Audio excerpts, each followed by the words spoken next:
Hi, I'm Bronwen Edwards. I'm the CEO of Roses in the Ocean. Welcome to this orientation webinar about co-designing safe spaces. Firstly, I'd like to acknowledge the traditional owners on the lands on which we're all gathered and pay my respects to their elders past, present and emerging.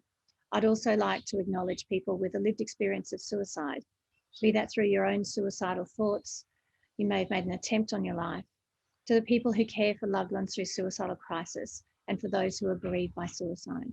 Thank you for being involved in suicide prevention and for having the courage to bring your insights to improving the supports and services that we can offer people in distress and crisis. For many years now, people with lived experience have been asking for alternatives to the current biomedical model of supporting people in emotional distress and crisis. They've been looking for alternatives. And Australia has looked overseas, particularly to the UK and Ireland, where there have been a range of safe spaces, non-clinical peer-led services that have been operating for a number of years. And in recent years, Australia has started to establish and look at how we can create a network of these safe space alternatives for people experiencing distress or crisis. I'd like today just to show you some of the work that Roses in the Ocean has done in developing a co-design process specific to this purpose of working with people with lived experience of suicidal crisis to develop a service to meet the needs of people experiencing emotional distress and crisis within the suicide prevention space. So I'll just go ahead and share my screen with you. So let me take you through now some information about our involvement in co-designing of safe spaces and the process in which we have developed to work really closely with community.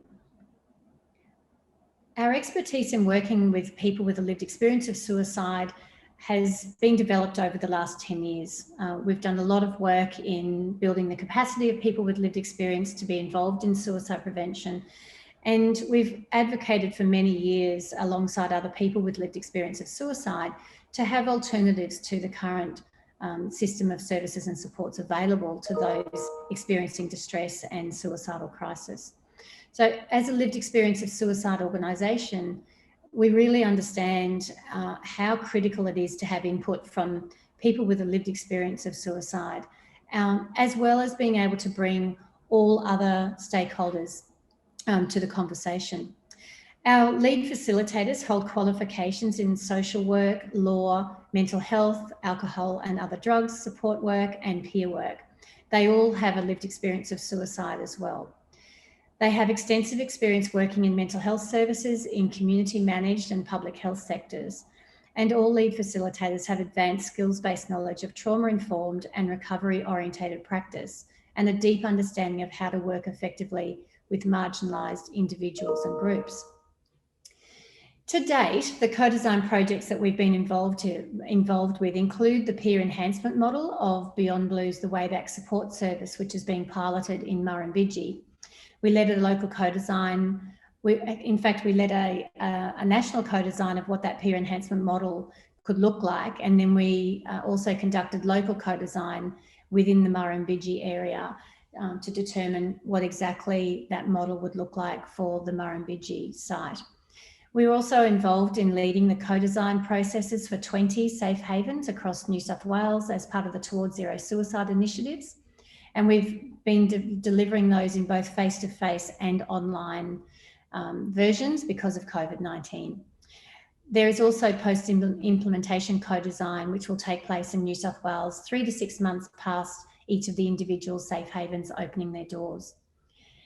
In 2020, we were involved in co-designing a carer support service on the Gold Coast. It's a collaborative project with Wesley Mission Queensland, Gold Coast Hospital and Gold Coast PHN and Beacon Strategies.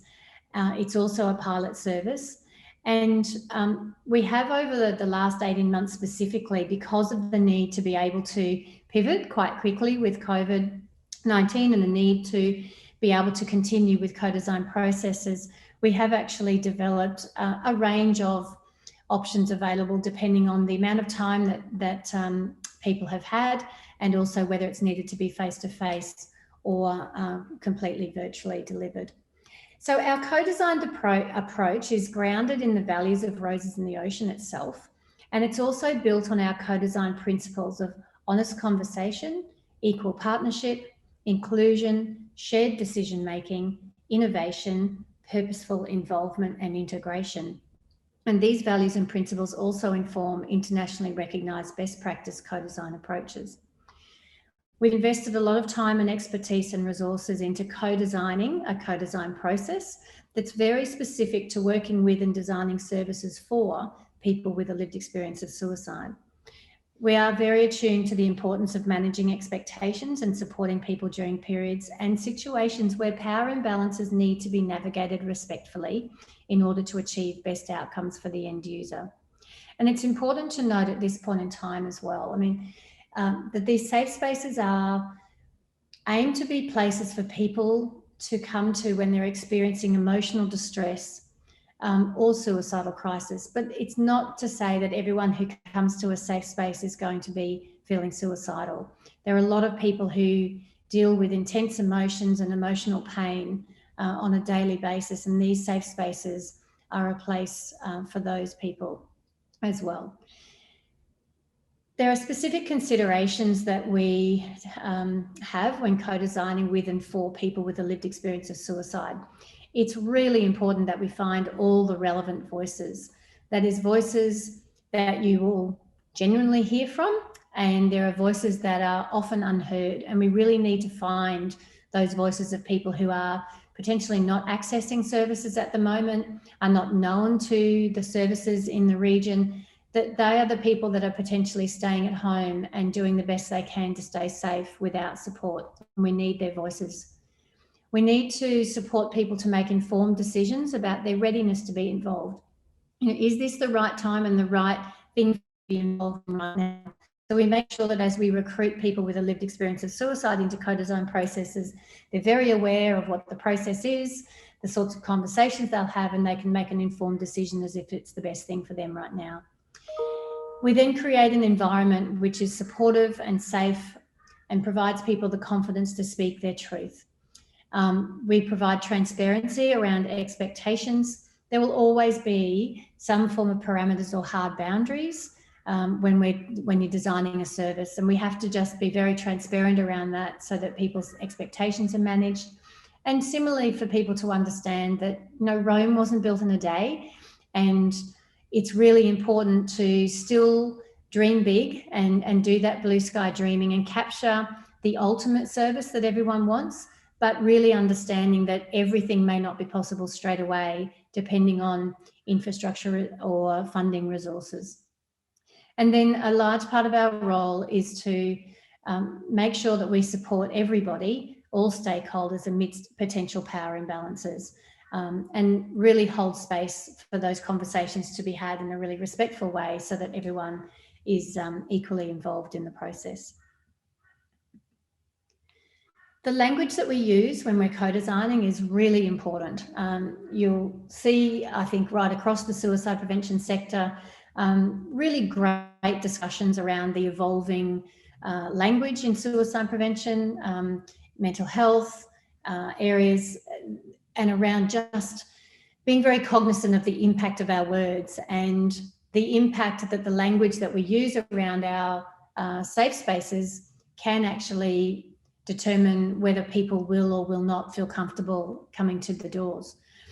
It's important also that we are always conscious of managing expectations, as I mentioned before, and supporting and managing those power imbalances. It's important that everyone is brought along for the whole journey. It's important that if there's tough things that need to be spoken about, that we bring them out into the open and we have good, robust conversations about how we can actually come to decisions where people's concerns are listened to and answered, and the solutions that are designed are in line with the values and principles of a space, and that is workable for all stakeholders. And ultimately, it is always critical that we keep front of mind who the service is for and actually prioritise meeting their needs above all else. So this is a An example of a co-design process, this would be a standard process if everything was going well. We had a good 12 weeks minimum to really engage with community thoroughly. But it's important to note that we do design bespoke processes as required, or in just different circumstances arise. So essentially, if you look up in the first couple of weeks, it's all about recruitment. We'll create information flyers, online expressions of interest, and we will use a matrix for both lived experience people and health professionals and other stakeholders to really ensure that we get good diversity across the type of lived experience that people have, geographical diversity, demographics, make sure that we've got all the different stakeholders that are going to be really important in connecting people into the safe space, and also connecting them warmly to other services that can support any underlying needs that they have. Once the recruitment process is over, everyone's provided access to an orientation webinar, which is what you're looking at now, as well as a participant information kit explaining more about co-design and the process that you're about to embark on. We then start with small groups of people with lived experience coming together into lived experience focus groups. Generally 3 or 4 people maximum in a group, where we really start to explore the emotions and feelings that are associated with accessing help when experiencing significant distress or suicidal crises. From after the focus groups, we then bring all of the lived experience, people with lived experience together in a group session, and we continue that conversation now where we really look deeply at what the underlying needs of people were, and to get some ideas of how the safe space could meet those needs. That information is synthesised and thematically analysed, and we present an online webinar with a Q&A option at the end and an online survey. That is a really important part of the co-design process, because it's where people who've participated can really sense check that we've understood what you've said and we've captured everything that you've said. But it's also an opportunity to spread that survey far and wide amongst other people with a lived experience in the region, and have their input as well. In parallel to that process, we're also meeting with small groups of health professionals in focus group sessions, talking about what it's like from their perspective as a health professional supporting people who are experiencing significant distress or suicidal crisis. We then have a webinar, Q&A, and a feedback loop survey to be disseminated to those people, as well as broadly into the other stakeholder groups. And then when those surveys are closed, they're generally open for a week, we'll then collate all of that additional data, and that then goes to a group session of the other stakeholders with the health professionals. And at this point, we're looking for them to understand, this is what people in your region who have a lived experience of suicide are looking for. This is what community members who experience emotional distress are looking for in this safe space. And to find out if there's any barriers here, if we're knocking up against any hard boundaries or any issues that the stakeholders, any issues that they can see that might prevent some of those identified ways of meeting needs. So that's the chance to really unpack and understand what people in the community are asking for, and to see how's that actually going to intersect with everything else that works in the region. The outputs of that session go through to feedback loop number 2, a webinar, Q&A, survey, and broadly out to all of community. And we're really looking for all stakeholders, plus other members of community, to participate in that. The outcomes of that survey are then populated into another session, which is a joint co-design session with equal numbers of people with lived experience and other stakeholders. We use scenarios a lot in this group session to really test the values and principles of the safe space that have been discussed in previous sessions, to really have a look and say, all right, in this particular scenario, how would the safe space meet the needs of this person? What can we do to best support them? What connections might be useful? And from that session, We then go into a final feedback loop, webinar and Q&A, goes back out to community yet again. And then finally, when that feedback loop finishes, we then collate all of that information, and that informs a service model design. 3 to 6 months after the doors open on the safe space, we then love to come back and spend a good half day or more with everybody who has participated in that co-design session, as well as any guests who have actually utilised the service of the safe space and who are really keen to contribute and are in a position to do so.